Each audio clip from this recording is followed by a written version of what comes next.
আমার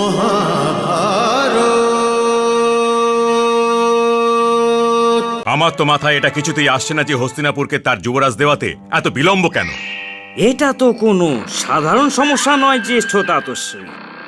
আমি এই প্রশ্ন মহারাজকে করেছিলাম গান্ধার কুমার। আমিও এই উত্তর মহারাজের পক্ষ থেকেই দিয়েছিলাম জ্যেষ্ঠ তাতস্বী। স্বয়ং মহারাজকে আমার প্রশ্নের উত্তর দিতে অপারগ।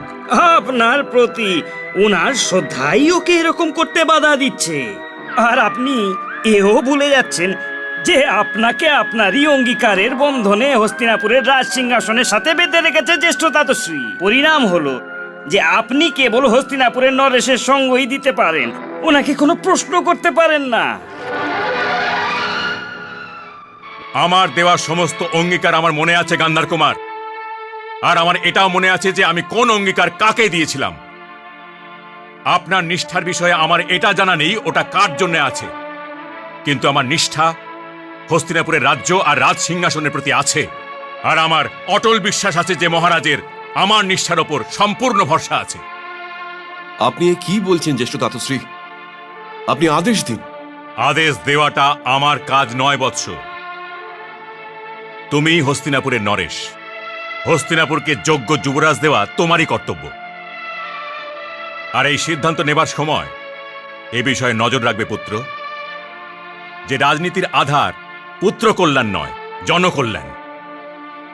আর এটাও জেনে রাখো যে জনগণের কথা না শোনার পরিণামও খারাপ হতে পারে। এমন যেন না হয় যে তোমার অভিরুচি জনগণের অভিরুচির সাথে ধাক্কা খায়। এখন এই সিদ্ধান্ত নেওয়াও খুব জরুরি যে হস্তিনাপুরের যুবরাজ কে হবে।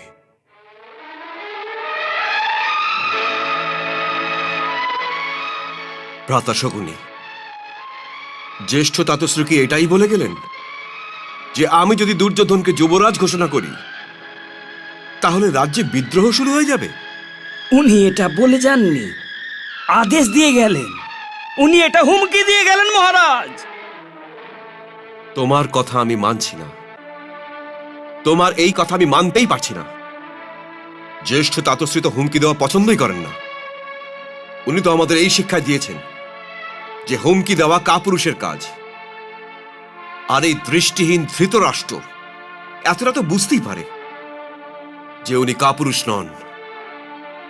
যদি উনি এটা বলে গিয়ে থাকেন যে বিদ্রোহর ভয় রয়েছে, তবে জেনে রাখো যে বিদ্রোহর ভয় আছে। আর নিজের গুপ্তচরের দ্বারা এটা খবর নাও যে এই ভয়ের শিকড় কতটা গভীরে পৌঁছেছে। যথাজ্ঞা মহারাজ।